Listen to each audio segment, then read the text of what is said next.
Ladies and gentlemen, please welcome to the stage Caroline Allen, the Vice President of the Yass Prize.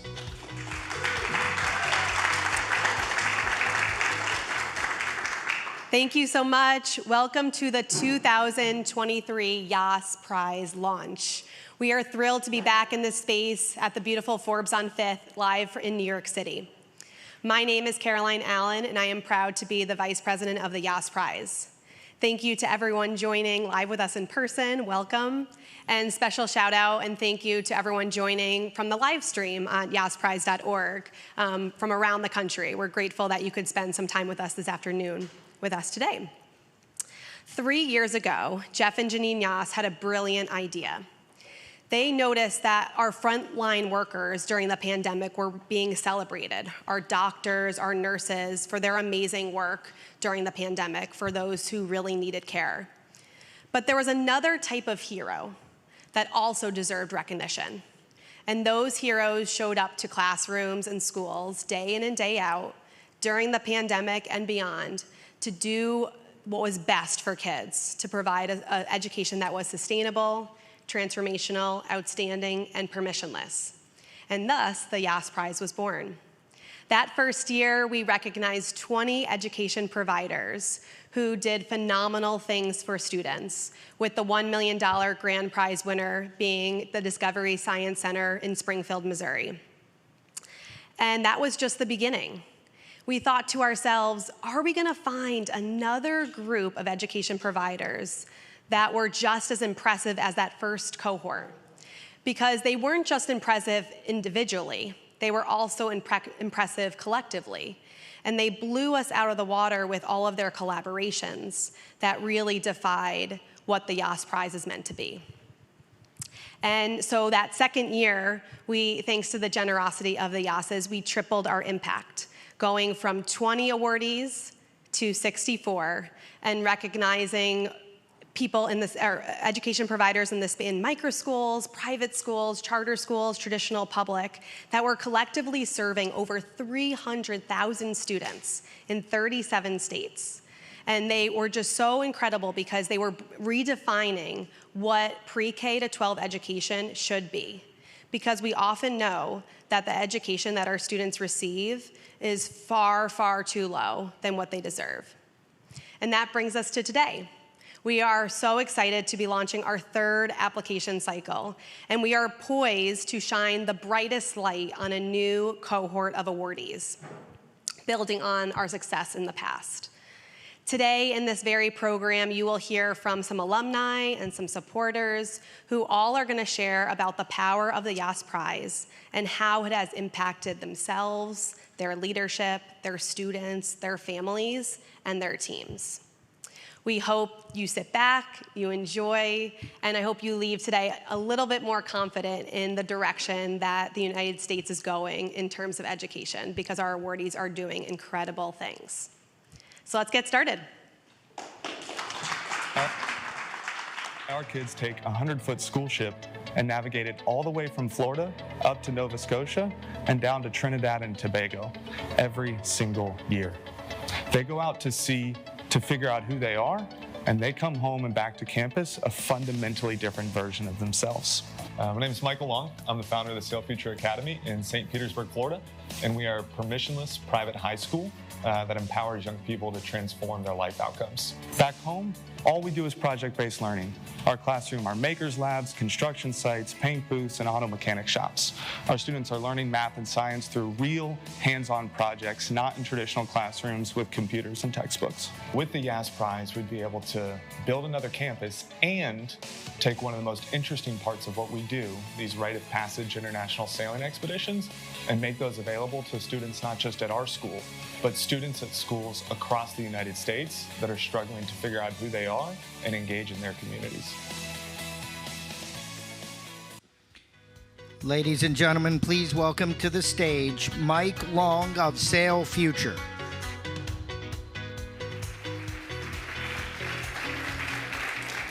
Good afternoon, everyone. It is so exciting to be here and convene with so many members of the Yass Prize community. This is more than a prize. It is truly a movement. When I looked across the room before we all gathered and saw some of the other school founders that I've gotten to know over the past 8-9 months, one thing that was so striking to me is that every single one of these individuals believes deeply in the potential of the young people that they serve. It is core to who they are. It is embedded deep into their hearts and their souls. And each of them, all of us, have designed schools that have formed ourselves around the needs of our students rather than expecting our students to form themselves around the mold of our school. And that is a really special and powerful thing. And that's why so many of our students are outperforming their peers in the traditional public school settings. Whether that's a school like Sail Future, where we are based in St. Petersburg, Florida, taking students to sail around the world or build robots or start their own small businesses as 9th and 10th graders, or students working in all kinds of different settings, like in the Cass School District in North Dakota, where they've adopted a completely different approach to measurement and learning. All of the schools here have taken a completely different approach to educating their students, and that would not be possible without the support of Jeff and Janine Yass and the Center for Education Reform.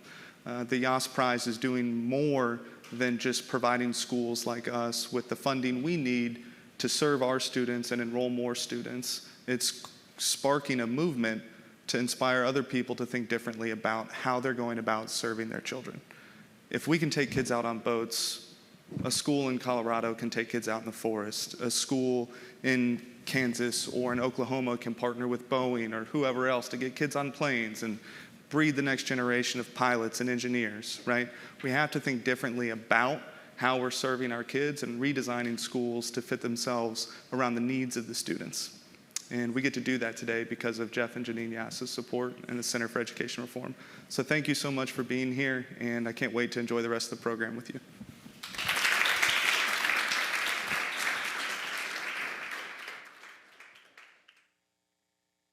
Right now, when I'm talking to you in this 3 minutes, 7 students are going to drop out of high school. By the time the rest of my colleagues are done, 221 students will have dropped out. That is, in this 97 minutes alone, $64 million over the lifetime of those students that it's going to cost society. We just can't afford not to do something. We have to change the narrative, and we're trying to do that.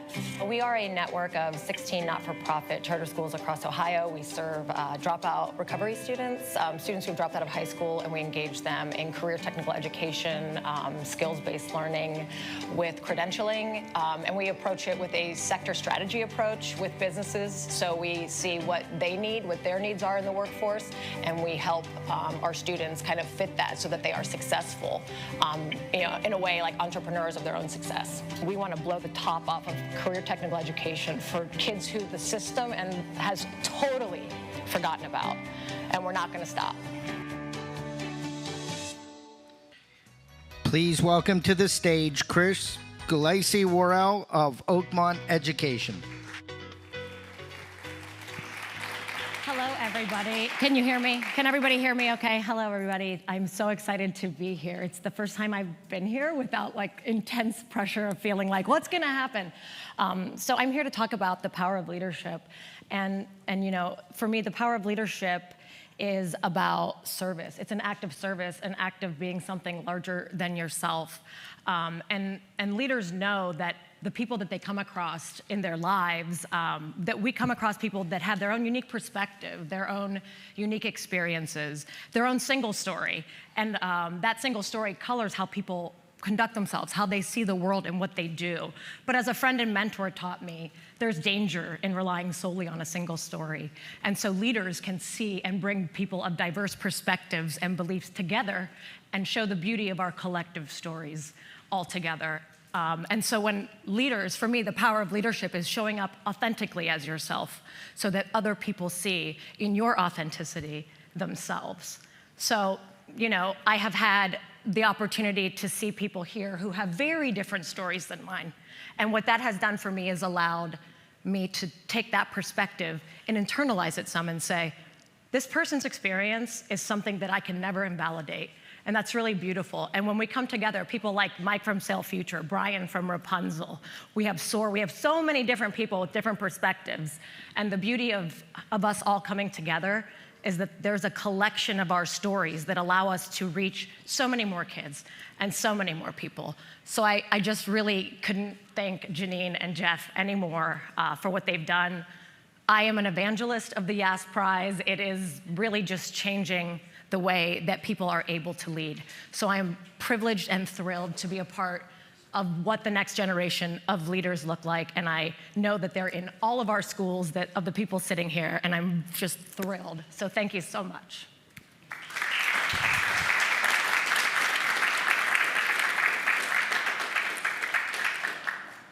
And I think What is the difference between us today and people in the Stone Age? Same planet, same resources, same human body. What's the difference between then and now? Very simple. We know more. We have more knowledge. You're doing the work of civilization. You are planting the seeds of a better world. Despite any bad news, you're doing great things.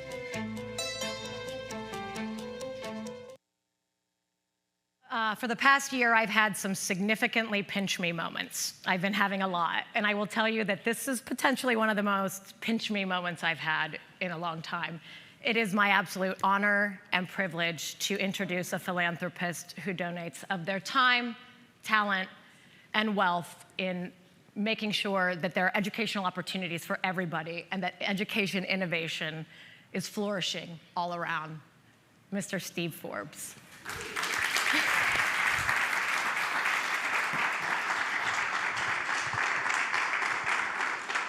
Well, thank you very much, Chris, and thank all of you. Thank you, Janine, and the Yass Prize. This is the third year of the partnership between the Yass Prize and Forbes. We're highly privileged to be part of it. What Yass has done since 2021, over $20 million in prizes given. Schools have been able to expand, as you saw at the sales school. You saw it being able to do a second campus, going to another state. All these good things are bringing about a true renaissance in education. And that thing about knowledge is absolutely true. And the other exciting thing, though, is the innovation that the Yass Prize is encouraging. Not just giving parents the opportunity to pick out what's best for their child. There was a legislator, sadly, in Georgia the other day who said, well, a lot of parents aren't qualified to choose a school for their parents. When it comes to their parents' well-being, I tell you, most parents know better than anyone else what a child needs and doesn't need. And the thing to keep in mind is there's one-size-fits-all ages over. People, when you see in medicine, people want more individualized medical care, and that is happening. So a medical drug that may be good for you, may be a disaster for somebody else, but it's now going to be personalized as never before. The same is going to be true in education, whether it's sailing, talking about the forest, or, Greek times. You see those old pictures? They're walking around while Socrates and others were pontificating. Why just sit? Keep them awake. Make sure, especially with kids. And so this kind of innovation is going to become a commonplace. And the thing is, yes, there's going to be resistance, but there's so much that's so exciting. It's not just knowledge, it's what you do with kids by arousing their curiosity. Arousing their curiosity. And when the curiosity is around, the brain comes to life, and they do things on their own. They want to learn things on their own. And thanks to high tech, they can do more things on their own. And some kids develop differently than others. One example, Phil Gramm, former senator, has an IQ that can boil water. He didn't learn to read until he's 9 or 10 years old. Now, you can imagine in some of the schools we have today what would have happened to him if he couldn't do any reading by the age of 9 or 10. But because he had a parent and a good teacher, he was able to learn and then flourish. And that's what we want to do with all kids.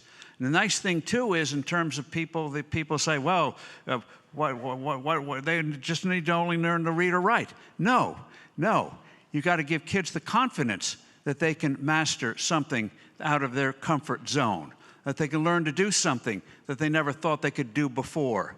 And that gives them the confidence not only to become better citizens, but to live a richer and more rewarding life. I don't mean monetarily, but in terms of feeling that they are developing talents they never knew they had, and realizing that their success, their ability to do it, is helping others to do it, to be able to, whether it's children, people around them.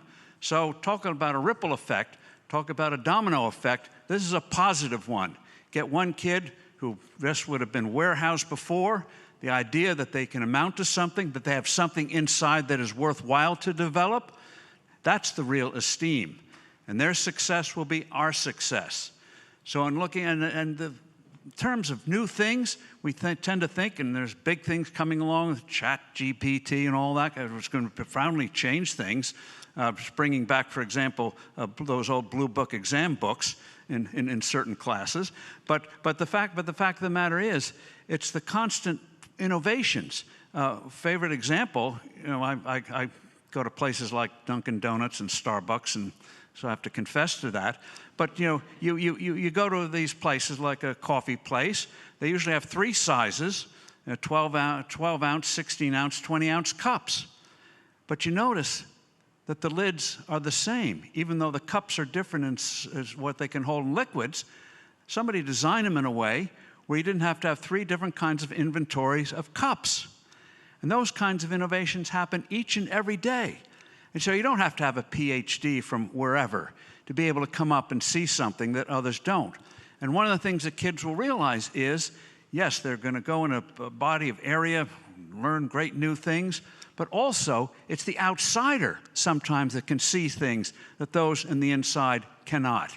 That's where many of the innovations come from. Outsiders see something that those who are near to it, doing it each day, lose sight of. And that's what's so great about any kid. Now, it sounds like a cliche, oh, some kids are abler than others. But every kid has the ability in some area to do something that benefits humanity. Every single one, if given the opportunity. And that's what makes the Yass Prize so wonderful, is that it is recognizing and encouraging and giving resources to people to show education is not one size fits all. It's not just sitting at a desk, but really is a lifelong opportunity and innovating in ways that we couldn't even imagine. And because more and more people do it, you start to get critical mass, and parents who never even would have thought of doing anything other than doing the old thing, send the kids off to school, can say, maybe there's something here that we can do. Maybe there's something that can happen. And one thing that came out of the COVID crisis is the realization that our schools were failing too many of our children, not doing right by them. When you don't do right by the kids, you don't do right for humanity.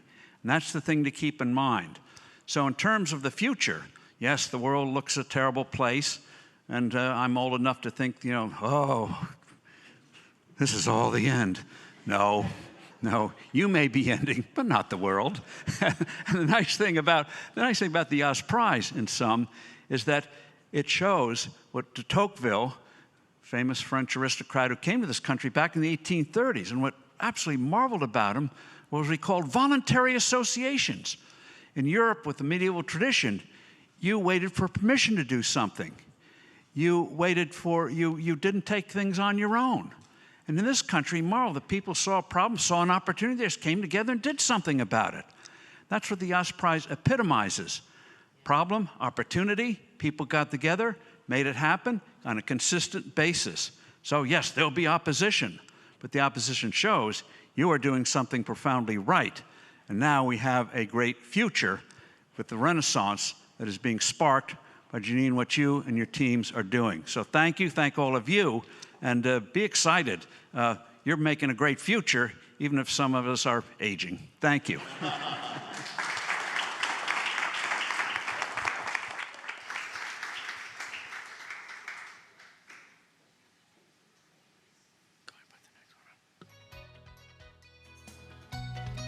Ladies and gentlemen, please welcome to the stage Tony Simmons of High School Recording Arts.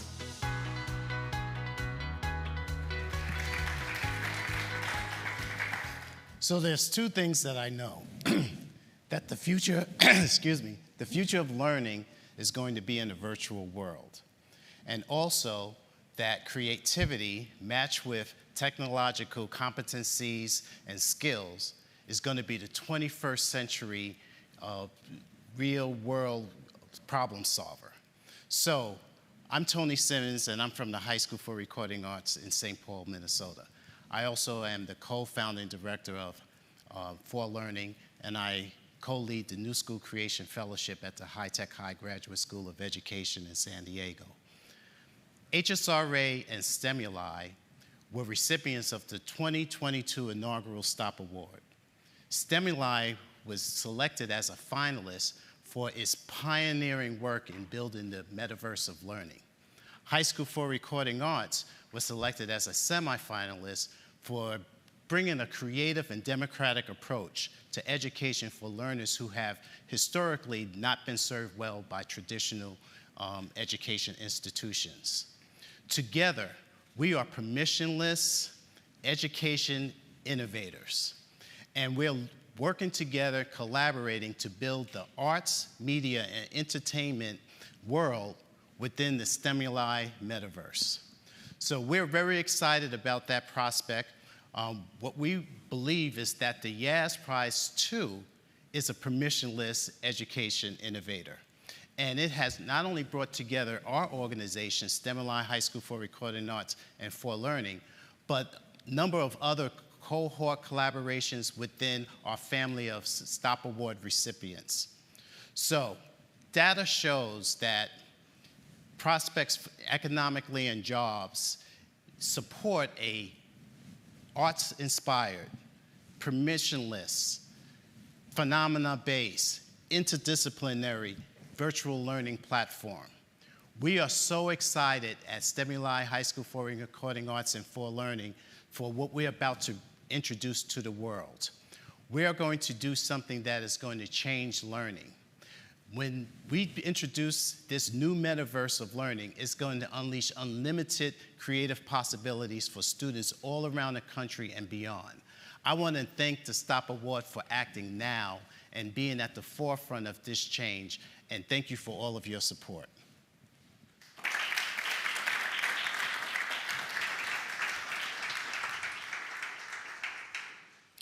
Ladies and gentlemen, please welcome to the stage Taylor Shade of Stimuli.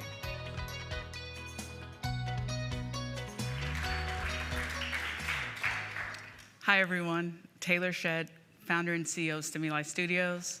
As Tony just mentioned, we were a 2021 finalist for the STOP Award. And I just want to take a couple of moments to talk about 2021 and where we were and where we are today with the Yass Prize. Back in 2021, our company Stimuli was working alongside the Dallas Independent School District. For those of you that don't know, Dallas ISD is the second largest school district in Texas. It educates over 140,000 students, of which 86% are economically disadvantaged and over 70% are English language learners. The number one question I have gotten last year and even leading into this year about the Yass Prize is, who is this prize for?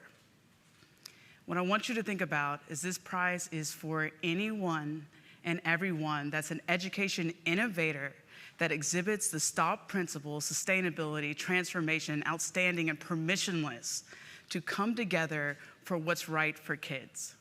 Now, again, I'm going to take you back to 2021. Every morning in the news, we were hearing about all of the frontline workers who were stopping the work that they were doing in order to ensure that our healthcare system in our nation stayed alive. What was not talked about is the innovative work of all the education providers that were working across the entire United States to figure out how to upskill our teachers, how to engage our students, and keep them learning despite all odds. So you can imagine Taylor, Stimuli, Dallas ISD, in 2021, we're doing what we're supposed to do for kids. We applied to the STOP Award, and later on that year, we find out that we were recognized as one of the most transformative apps for kids in the entire US.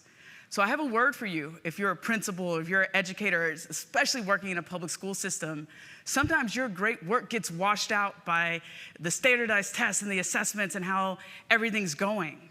But what we want you to know is there's a place for you here with the Yass Prize, where we want to recognize those on the ground floor who are taking principles of how they're working outside of the system to impact change, and they're bringing that inside the system.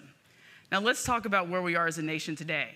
Because of AI, there are going to be hundreds of millions of jobs that our kids are not prepared for, and the only way we're going to be able to get them prepared is through our education systems. If our nation wants to upskill themselves and remain competitive in the UN's eyes, then we have to work across all types of organizations. It can't just be charter schools and home schools and micro schools. It has to be public, private, charter, and ed tech providers coming together. So if you fit in any of those categories, which I argue there's a lot of you out there that do, apply to the Yass Prize, because we want to work together to get our K-12 system strengthened with support, with advocacy, with capital, to work together to do what's best for kids and upskill our nation. Thank you.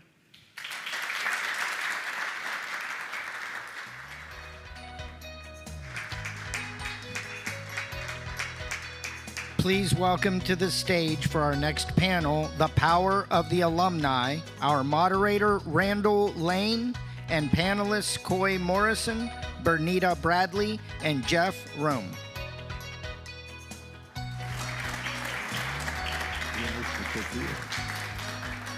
You know, it's always frustrating to follow Taylor because not only is she so good, but I always have the worst hat game in the room. It's very annoying. So. This is an important panel. I have a confession to make. I set a record at my university, going to the least classes in the history of my school, and a lot of people after I was edited a college paper, and we were up till 4 in the morning, and class started to become not that important. And a lot of people afterward were like, "Well, why did you even bother going?" And it wasn't until years later I realized it was the alumni network actually that was worth the entire price of the degree. I'm not kidding about that. Yes, the Yass Prize, of course, is giving away tens of millions of dollars that are making a difference in schools and initiatives around the country. But what we're creating here in year 3 is an alumni network that is, I would argue, as powerful as the prize itself. So to talk about that, we've got three of our semifinals from last year, and maybe we just go, and Coy, we'll start with you and come right down the line to talk about. First, what you do, and also, even though it's only been a few months, how you've experienced this alumni network. Okay. Well, I'm Coy Morrison from the Lab School of Memphis. We are a learner-driven private micro school in the heart of Memphis, Tennessee, using project and nature-based learning to cultivate learners who think critically and compassionately about the world around them. In the last few months, being a part of this network as an alumni has really meant having a wind beneath my wings. Forgive me for waxing poetic, but it means something to have an organization like this believe and encourage and invest in what you're doing that tells a small micro school like ours that is in a city dominated by the largest public school district in our state, that what you're doing, it's significant and you're on to something, keep going. That has made a huge impact in the amount of times that I have had to pick myself up and keep going, even in just these few months, and our relentless pursuit of a liberated education that directly impacts our learners. They are the direct recipients of that. Jeffrey? Yeah, I mean, I've said over and over again since we were lucky enough to become part of this prize last fall that it's the best group of educators I've ever been around. And that isn't to denigrate anybody else. I get to be around amazing educators every day in our school. We're a middle school right now. We're growing to an elementary school and a high school. And not only are we growing to a high school, but we are building a landmark education ecosystem, a teaching and learning hub on over 1,000 acres of land in the middle of New York City that's going to ultimately serve hundreds of thousands of kids. And to be amongst the group of people that were part of this prize for us, I don't think there is any other funder, philanthropist, advocacy group that ever could have assembled this particular group of educators together. It was so unique and so special from so many different sort of walks of the education spectrum in life. That, as Coy said, it's deeply inspiring. It I think lifts us all up to do the work better. And I would say, maybe most importantly, sparks the continued innovation, I think that sort of brought us all here to begin with. Even just touching base with Mike from Sail Future, who I haven't seen in a couple months, about work that we want to be able to do together. Every time we come together, I think that continued inspiration and innovation continues to flourish. So it's a special group. I was down when I was one of the judges in Miami for the semifinals this year, and I remember when Jeffrey was pitching, all the critiques were, "You're thinking too big," and you're in the right cohort when that's the critique. And speaking of big ideas. Yeah. So the last couple of months have been very fast-paced. Like a whole lot has happened, and largely thanks to the Yass program. Just being connected, like they're saying, like everything they've said, but just understanding that what our families have said they wanted is coming into fruition. Like, we got our first in-person space as of Sunday. So we launched, and the children didn't know about it. So it was just like ecstatic to see like community saying what they want and designing it for the last year, and then it actually starting to happen. And so that's just been wonderful for me.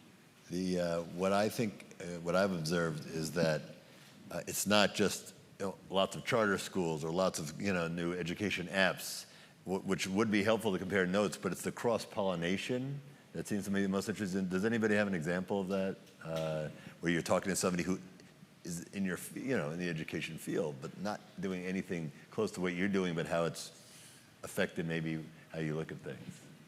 I do. So Please. at Mentum, we partnered with them, and it's a myth With that who? like at Mentum, yeah. and so it's our families are using an exact path to be assessed.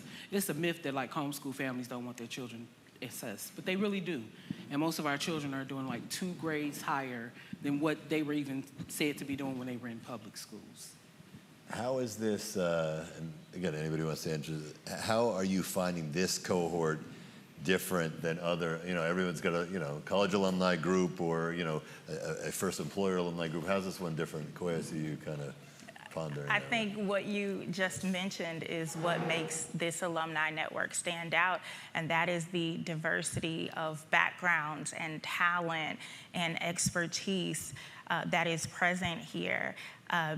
This work that we are doing, this movement, is going to take more than just good-hearted teachers. And I think the Yass community understands that. So they have curated a really special community of business owners and scientists and analysts and politicians and parents to come together to do something really meaningful. And that is such a standout to have that level of diversity among a group working for education. Yeah, I want to follow up on that too. So we say a lot at our school, based on our model, that we want to break down walls between schools and communities, right? That there's so much learning that exists outside of the 4 walls of the school. But I feel like with this particular group of alumni, and I think this is true across the sector, we've got to break down sort of similarly walls between different thoughts and ideas and ways to educate our children, right? Like, we're siloed a lot, even within our own sector. And our ability to cross-pollinate, like you said, I think is, that's what's going to help us to design education for the future, and that supports our kids in the right way. We have the Yass community. I love that, Koya, the Yass community. That's a new, I love just the idea of that. But we're also speaking to the whole world through Forbes.com, and especially we're speaking to thousands of people who will be watching this who are going to apply this year for the Yass Prize. So maybe each of you could speak to them based on what, your experience here. How, some tips for maybe how to get to become a semifinalist and join the alumni network, and then maybe some tips for how to then leverage it if you do get there. So maybe Bernita, you can go first. Yeah, so if you know what you're doing is innovative, right, and you don't see anybody else doing it, or even if you see somebody else doing it, but it's impacting families and it's changing their lives, apply. Because you never know how many children you're going to impact by just stepping out there and utilizing your idea and being a part of a network like this, right? Like, the ideas that I've gained from one another alone over that 6-month period was just like phenomenal. So it's always that risk of stepping out there, but it's a wonderful risk to take. Yeah, I'd say go big, and that doesn't mean you have to be big. It means you got to go big. That's how we're going to get where we want to go, and this is an environment that will support that. My dad has a saying: when I am faced with adversity or knee deep in the work of life, he says, don't miss it. And that would be my advice to those who are applying and coming into this community this year, is don't miss it. Don't allow any intimidation or fear or competition even to cause you to miss the opportunities, the learning, the inspiration that is in the room every time we gather, and that you even have just an email or a quick text away. That would be my advice. Don't miss it. Well, maybe to follow up on that, and I know we're about out of time, but all of you spoke to that same idea about maybe being, a little trepidatious. What would be your advice in terms of, when you take that step forward to kind of go over that hurdle? Because I just thought it was interesting that each of you said, well, don't be afraid. Yeah. How do you remove that block? I think the Yass program made us sell ourselves, right? Think about what we had inside of us, and then think about what we needed strength in also, and improve on that. So don't be afraid to explore that part of your thinking around your business or career path, whatever it is.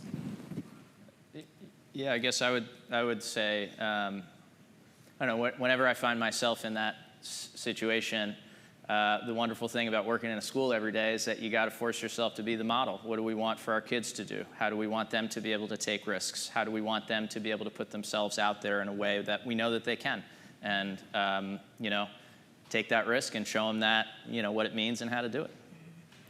I think the mindset of shifting away from competition to moving into the relationship, because regardless of the outcome, everyone who was a part of this walks away with new relationships that can be leveraged and used to help them grow and essentially help them do a better job of serving children. Very well put. Great way to end. The greatest risk you take usually is the risk you don't. So all of you embody that. So we appreciate and congratulate all of you, and look forward to seeing you for many years to come. Thank you.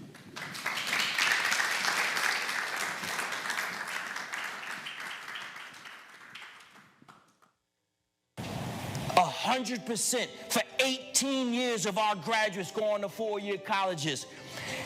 And man, do we piss off the status quo. The teachers union is mad at your boy. They've called me every name in the book. But you know what they never called me? A hypocrite. I'm Dr. Steve Perry. I'm the head of schools and founder of the Capital Preparatory Schools in Connecticut and New York. So they're charter schools founded in our community, for our community, by our community. Our school's theme is social justice and college preparation. As a result, we've sent 100% of our graduates on to four-year colleges since we opened in 2005. It's 18 years of sending every single graduate on to a four-year college. What we're offering is open source to all it is that we do to make sure that our children, regardless of from where they come, go on to a four-year college. There's so much that we've invested in the process of understanding how to support children from historically disadvantaged populations, to take kids from the furthest behind and catch them up to the kids who had the greatest advantages. That is information that, whether you're running a micro school, a traditional public school, a Catholic school, or a charter school, you can use, especially when you serve the neediest children. So for Capital Prep, what it'll do is it'll allow us to white box, essentially, those experiences, because Capital Prep has it. We know it. And we spent a long time to develop it. The opportunity now that the Yass Prize will present us with is to share that information with other communities.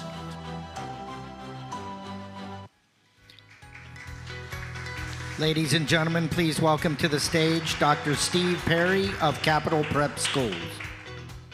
The most revolutionary thing in the world that you can do is provide access to an education to those people for whom education was not promised. You can change the way in which the world sees itself and those who are least among us. The fact that we define education as a single thing, something you can attain by receiving a degree or a diploma, shows that the Yass Prize is more needed now than ever.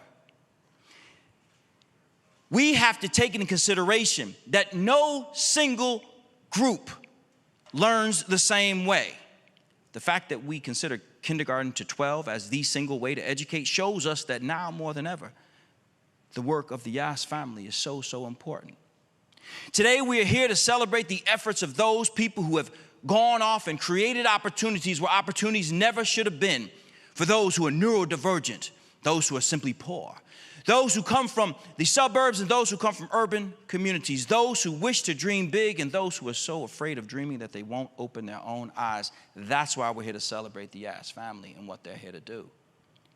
We need to break the back of a system that has for so long made people feel like they're not smart. Going through life thinking that you are not smart because you can't do the thing that the person who says that they are smart can do. Meanwhile, when we look at history, we find that those people who were the most successful were the ones who were the least successful in the traditional academic settings. From dropout prevention opportunities to getting on a boat. Yeah, I'm not getting on a boat. That's on y'all. Didn't work out too well for my people, you understand? But what I can say is it doesn't matter from where you come. It only matters where you're going when you have the vehicles to take you there. The academic experiences, I challenge us to think beyond the notion of education and to transformation through revolution. There's a revolution happening here.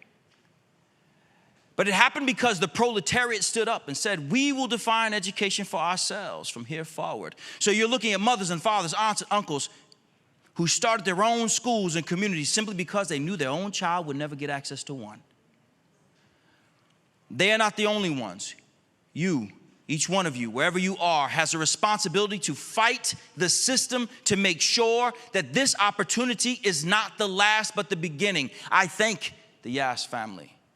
I am impressed by their work. I am committed to what they do because I understand that if all you had in every community is what the Yass orbit has created, you would have opportunities for children from all different backgrounds heading to a bright future. Thank you so much.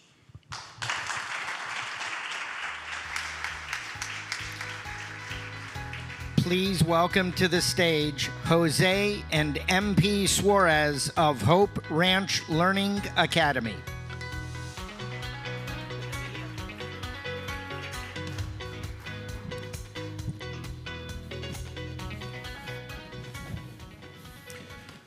Hello, everybody. So my name is Jose Suarez and MP Suarez, my wife. We're the co-founder and chief disruptors of education at Hope Ranch Learning Academy. It's a private school in Hudson, Florida, where we use horses on a daily basis with kids in the educational process and just kind of force them to think out of the box. And one of the things we loved about being part of the Yass family is this heart that connects us together, and that's the heart of advocacy, and that's what we're here to talk to you about. So I love that this was what we were chosen to speak about because we exist and we have been trained by the best advocates. They're mama and papa bears of students with autism and special needs. And there's nothing like one of those parents advocating and not taking no for an answer to encourage you to work with them. And so in 2009, 5 years after we had started our school working with teens that were at risk, we had a mama bear, give us a call and say, will you take my teenage son with autism in your school? I said, well, it's a girls' school for at-risk teens. It's not going to be a good fit. And I kept saying no, and she kept saying yes. And so we said, if you train us, we will do it because we love kids. That turned into 10 kids the fall following that she had told about, to the parents about.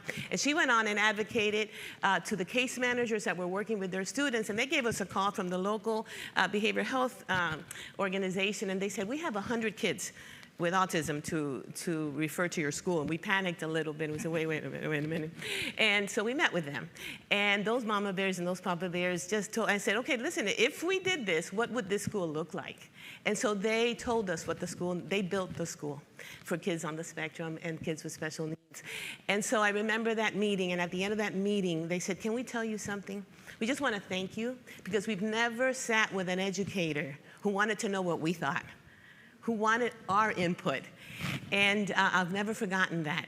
And so that group turned into, right now we have 200 kids. We have 240 on a wait list. And so we have, in the last few months, taken a step outside of our school and outside of the kids that we serve. And we've gone to Tallahassee, Florida, where we're from Hudson, Florida. And we have stood advocating for school choice for every student in Florida. And we have sat at committee hearings and for HB1 and the Senate hearing 202. And so Jose will give you some more information on that. But thank you, Mama, Papa Bear, out there advocating for your students, because you've trained us to do that alongside you. So this partnership that we have, we also partner with Americans for Prosperity, and together we hit the White House. The White House. We're going to hit the White House next, but the Florida Senate, and we talked to representatives and senators and everything to push this bill, universal scholarships for every single child in Florida. Can you imagine that? Every single child in Florida will be able to receive a scholarship regardless of disability or income, and wherever the parent wants to place them, whether they want a combination of, I want one class from Hope Ranch, another class from Sail Future, another class from the public school, another one from the tutor, they can do that, and the scholarship will take care of that. That's just amazing. And one of the things that advocacy teaches us is that we can be permissionless. And so recently we were in a meeting, we have an idea, part of what we want to do, what the Yass Prize bubbled in us, is the need to get these kids employed. 85% of individuals with autism are still unemployed. And so as we're working with this other partner, part of the typical system, and we're trying to say, no, let's do it this way, let's do it differently, they're like, nope, we drive the bus. And permissionless, we looked at each other and like, we're in the wrong bus. We need to get our own bus. So we're creating a brand new system that's going to get this thing resolved and take another leap on education. So yes. Thank you. Thank you so much for encouraging us to dream bigger, to dream scary. It's a scary move for us to say no to the traditional program and say, we can do that for our kids. And one of the things that inspired us yesterday was that we heard them say to us, the problem here is that you're too close to your parents. You have too strong of a bond with your parents. And we say, are we talking about advocacy tomorrow? That's what advocacy is about. That is what schools are supposed to do. They're supposed to bond with their parents. And so thank you. Thank you for giving us the courage to be permissionless. Thank you.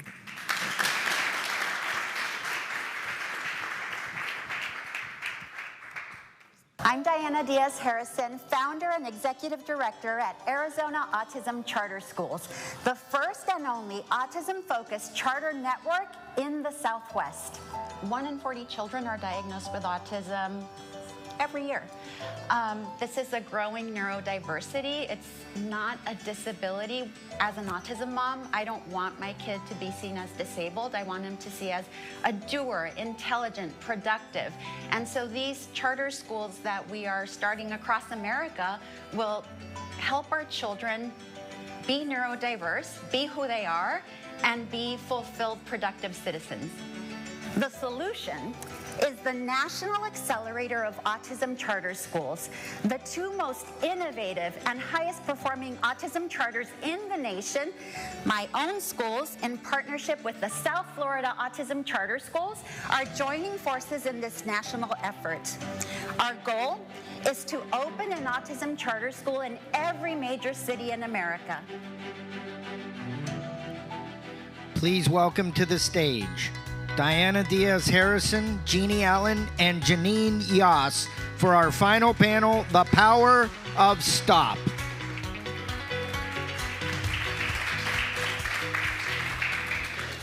Thank you so much, and welcome everybody. I am so happy to once again be in a position to interview and talk with, little chat, Janine Yass, and of course Diana Diaz Harrison, the 2022 $1 million Yass Prize winner. Before I get into it, I just want to give you guys a little flavor for this event. It's actually, of all the events we do, it's one of my favorite. And those of you watching, I want you to know this is for you. We gather people together. This is our third year at Forbes, our partner Forbes. And thank you again, Randall Lane, editor-in-chief, content editor, and Steve Forbes for being the great partners for us, our media.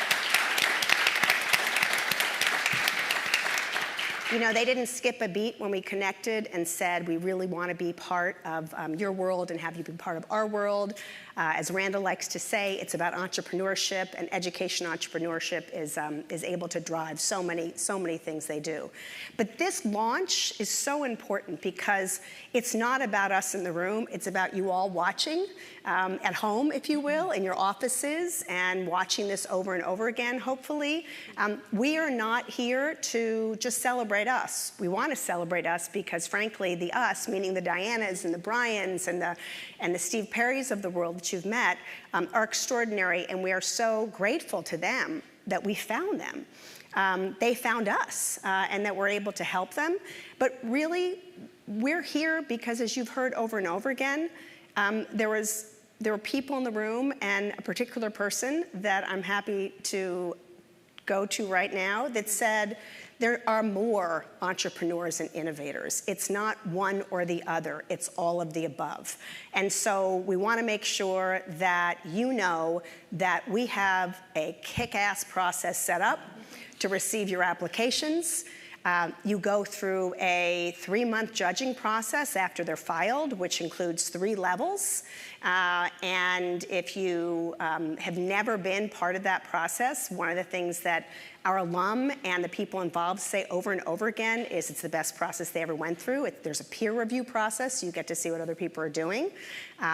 If you're selected to be one of the 64 in our bracket, so to speak, the Yass Prize bracket, you get to come together through a virtual accelerator, and then all applicants, every applicant gets to participate in the Yass Prize platform. If you go to the apply page on yassprize.org, you'll see that information. We try to make it, show you how dynamic it is. There's just nothing like getting on there. So you lose nothing if you apply. In fact, you gain.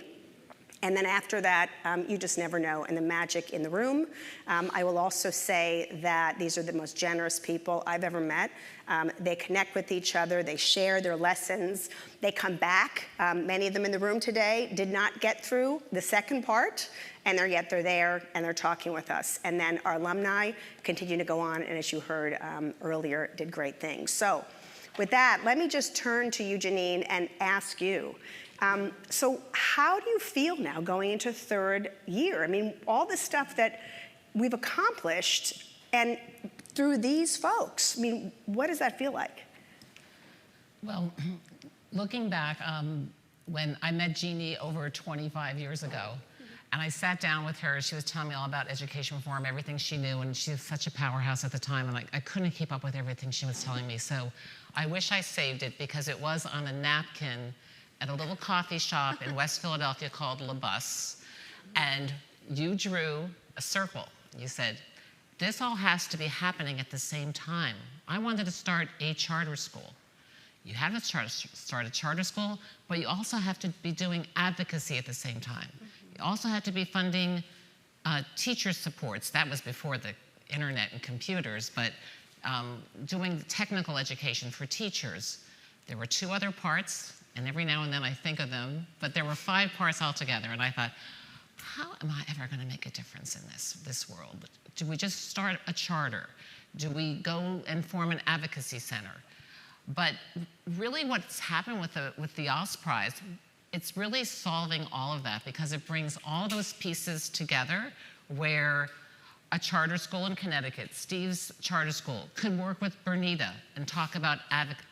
advocacy and how he should do it better.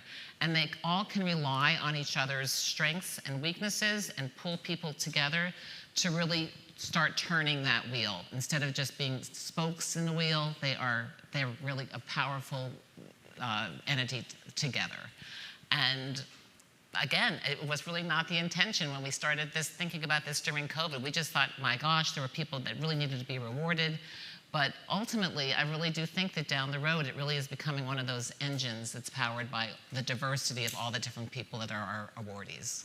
And you know, we're not picking people, we're picking organizations, and then the people get together. And of course, great organizations have great leaders, and the magic that comes about there is just amazing. I know you were mentioning also earlier that one of the things you noticed is it's the Yass Prize application pool is telling us the need out there, because you start looking at all the different organizations that have started to fill a need and a gap. And one of those gaps, Diana, you have been so incredibly transformational. You're leading an organization that's not easy. Focusing on a student body and a characterization of a student that actually should be segmented. So tell us about Arizona Autism and a little bit about your dream that led you here and what you're hoping to accomplish. Of course, yes. This whole process has been transformational, and I'm so grateful that our student population, myself as an autism mom, we were celebrated through this process for being permissionless and creating a solution when solutions weren't available at the time. So Arizona Autism Charter School started out of a need for a school that didn't keep telling me what my child couldn't do. I already had a diagnosis. I already knew there would be challenges, but I thought the job of a school is to build on his strengths and to recognize him as a whole person, not just for his disability. So I wasn't alone. A lot of us in Arizona thought there should be a better option and didn't have the sustainability to pay $40,000 to $50,000 a year in private school. So we formed a board of dreamers, really, and we took a leap of faith because a specialty charter for a specific population hadn't been approved before. But our dream and our application and our business plan was strong, and we proved the need. And it has come to fruition in such a way that we cannot keep up with demand. There are so many parents who see our school through the Yass Prize, actually nationally, and they want that for their children, and now they know that it's possible. And we're gonna make it happen through the National Accelerator of Autism Charter Schools. So coming through this process is really fueling the project that's going to bring these types of schools and make them accessible and available to every autism parent in the nation. It's fantastic. It really is. It's a snap and a clap and a jump, too. So you mentioned permissionless. It's our P, right? And this panel is about the power of stop, although we could talk about a million things. And so, Janine, let's talk through kind of how you came up with this idea of STOP. It was obviously very counterintuitive. We have a lot of pushback on it, but it's got a little hook to it, I think, and it's having an impact. So, walk us through that. I think the principles, and again, we did have a lot of family and friends saying, you don't want to name this the STOP Award. Stop for education. That seems, that's an oxymoron. Stop education. That's not what we were about, obviously. But, and thank you for Randall's input from Forbes for convincing me and my husband, Jeff, to name it the Yass Prize, which was very hard to get him to agree to. But with their great marketing input, it's really become the thing we're really most proud of that we've ever done in education. So thank you for that push. The principles, and they really do keep us up at night still when we get applications each year, especially the sustainability piece, which was this aha moment during COVID where wealthy families were forming learning pods in neighborhoods. They were able to pay a teacher or an educational student from a local college, a couple $1,000s to sit with 3 or 4 kids in a community. Then we heard that Janelle Wood was doing this in Arizona for poor kids in church basements and not getting money. The schools were shut down. The money was all there, growing in this big pot. And the brave governor of Arizona was able to change legislation, get that money released to follow poor kids to the schools or learning pods how they wanted to learn with the school doors shut. So little do we know then, after COVID went away, a lot of those families decided, hey, we don't want to go back to that public school that was not teaching our child how we wanted them to be taught. And luckily, they're in a state now, like where Diana is, that money will follow the child, keep them in the learning pods, learning programs where they want. So that sustainability piece, all the philanthropy in the world couldn't solve this educational funding crisis that this country is in, but having examples like what Diana's doing or Janelle Woods is doing, what people are doing in Florida, to have that money released to follow poor children, just like wealthy people can pick and choose schools, that gives them that freedom and what they deserve. They deserve that money to follow the child. Yeah. So that's where we put the letter S first for stop. Sustainable, right? Sustainable. Yeah. And then transformational, you're always talking about, and you and Jeff have been incredibly generous philanthropists, as many people out there have been, and yet you were like, they're not actually doing anything, but not everyone is doing something that's truly 21st century. And that was really also part of your transition to making this your focus. Right, the fact that education really has not caught up with all these technological advances that have been put out in the last 10 or 15 years. I mean, our children are learning in such a different way and want to learn in such a different way than we learned, in old-fashioned auditoriums, all listening to the same teacher.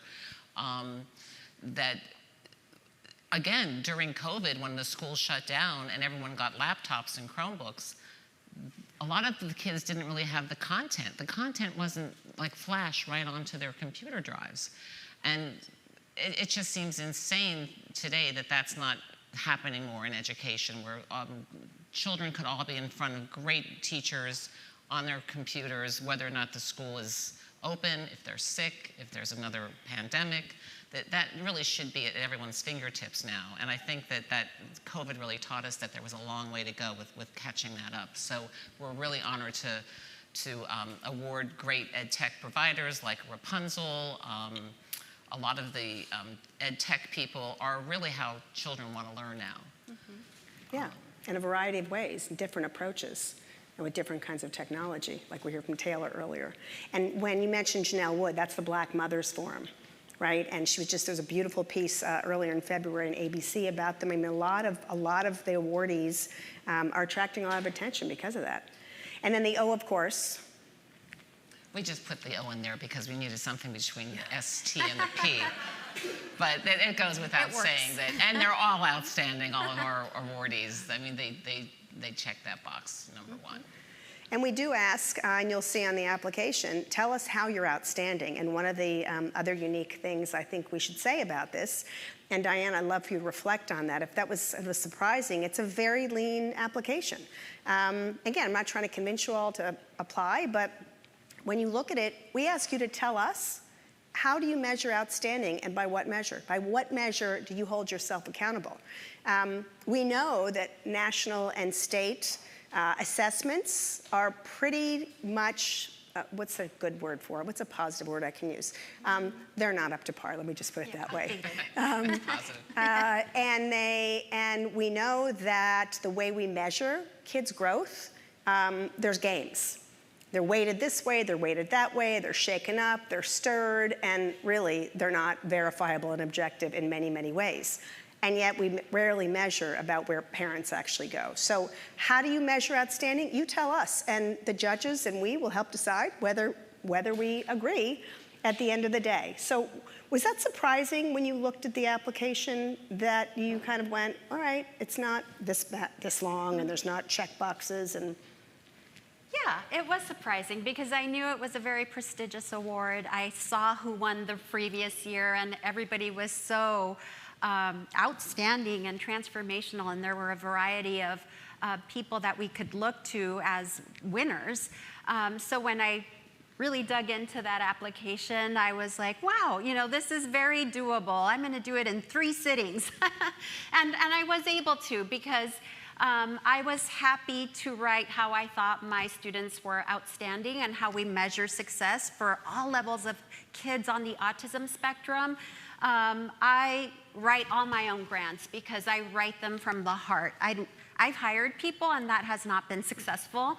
I would recommend anybody who's going to speak through this process, if you are the lead, then you write the grant. You write from the heart. You write about those kids that you know, because I think that's what came through. I know my kids, my population, how we grow them academically, socially, and to become fulfilled, productive citizens is what we always like to say. So it was a fantastic process. It was very conversational. The questions were made it easy to just kind of speak to what you do and to brag about your track record, but also dare to dream. And I felt like I could do both through that process, and it was a good process. It was fun. It was very, very encouraging to see that what the possibilities could be. And what surprised you, if anything, about the cohort?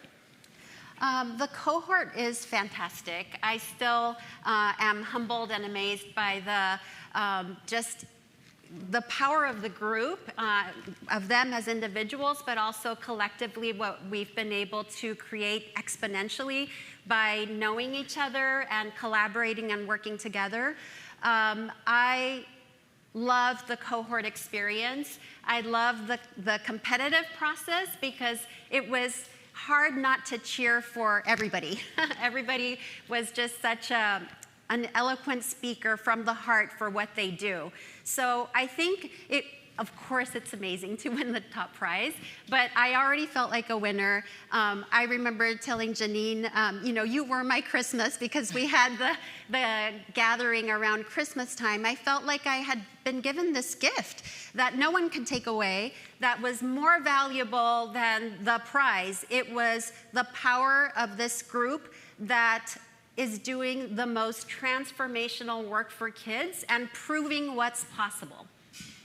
Oh, true, and so many of your colleagues that we've had an opportunity to get to know as well, whether it's, again, somebody mentioned before, Corey Steiner in Northern Cass Public School District, Chickasaw in Alabama, that we had public school districts and private and charter and none of the above, and ed tech and micro school and museum the first year round, and community centers, who were all willing or in the process of full service education for kids. You're right?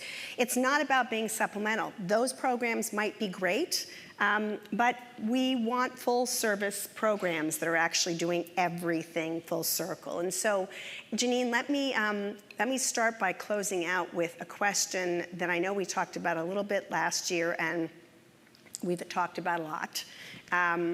The first year, the first winner, the idea of the museum and becoming a school, and what that was like as your aha moment for going forward. Well, again, that was inspired by the COVID crisis, and Rob, who runs the Discovery Center, he ran an after-school program, which became the school. It just seemed so logical. He knew these children, he knew their parents, the schools were closed, and to have ownership of those kids from early morning till middle of the afternoon versus just an after-school program was just priceless for those families. And it made me think too, with experience of middle class or upper middle class parents, they have the privilege to send their kids to safe, good schools from 9 to 3. Mm-hmm. And then they decide, well, maybe Johnny wants to play lacrosse or Susie wants to do a dance or art class. That's a luxury, and I never thought of it that way. People don't move to cities for after-school programs. That's almost a signal that something's wrong with the school. We expect poor kids to go to bad schools that are emptying out, that our parents are leaving for charter schools and private schools in the city. So they could teach them from 9 to 3 when the kids are fresh. They get up in the morning, they go to school, they learn, and then do tutoring or something else extra after school. Do not expect children, poor children, to go to bad schools till 3 o'clock and then expect them to make up that learning from 3 o'clock in the afternoon till 7 or 8 o'clock at night. It's just not humane. So when Rob did that with that school, I thought that is a beautiful model for with all good intentions, and a lot of people support these great after-school programs with boys clubs and girls clubs. They actually were one of our award winners the first year too. They stepped up and became the school. But it just seems so logical and humane for parents to have that opportunity that most middle class and upper middle class people have for their children. So what advice do you have for both of you for the next round for applicants out there and people? Diane, you've already shared a little bit, but what else would you say, Janine? Well, I do think we had over 2,300 applications last year, 2,700, that the cream really did rise to the top pretty quickly. And it shouldn't surprise everybody that what really stood out on those applications was the demand that they had to turn children away that was unmet.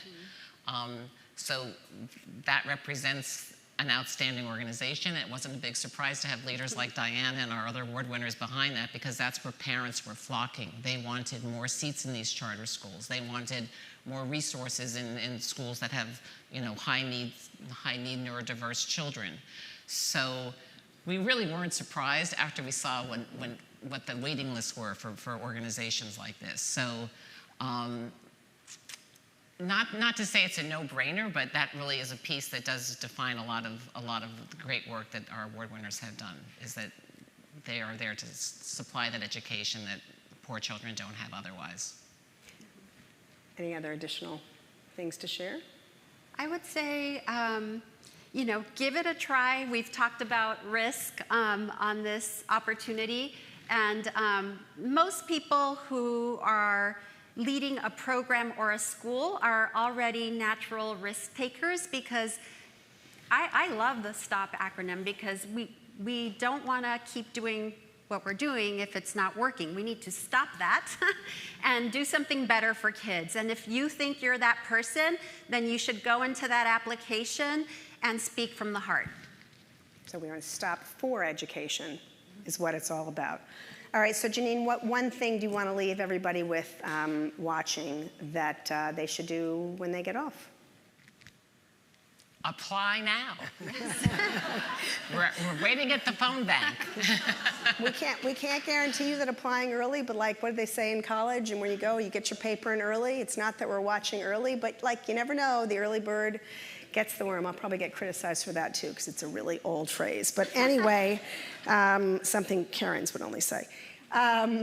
Chris, that's for you. So thank you so much for this. Janine, you've been a great friend for so many years, a great supporter and a great ally. But more than anything, you've just got the biggest heart.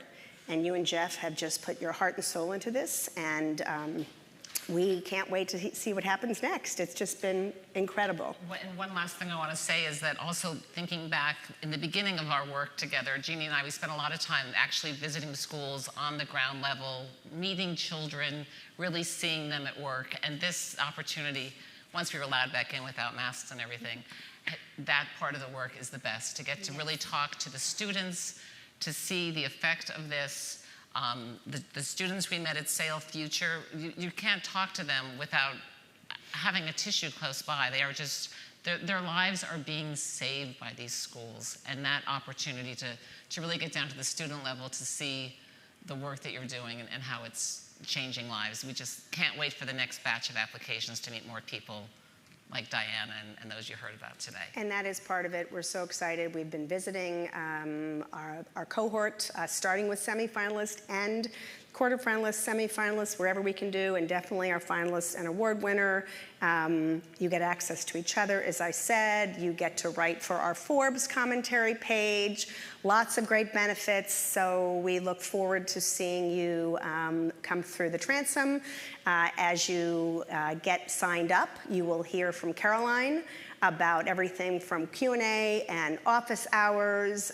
They've put the team, which I've had very little to do with. They're so smart and thoughtful, and they're so focused on making sure educators and leaders, and have the patience to do so, have answers to all of their questions. And so we are committed to this process and to everybody out there from now until the end of this phase. So please do reach out. Thank you for being here. Those of you in person, thank you for joining us, and especially those watching this and watching it on repeat. We hope you will share on social media, follow us, and let us know what we can do to support you. Thank you.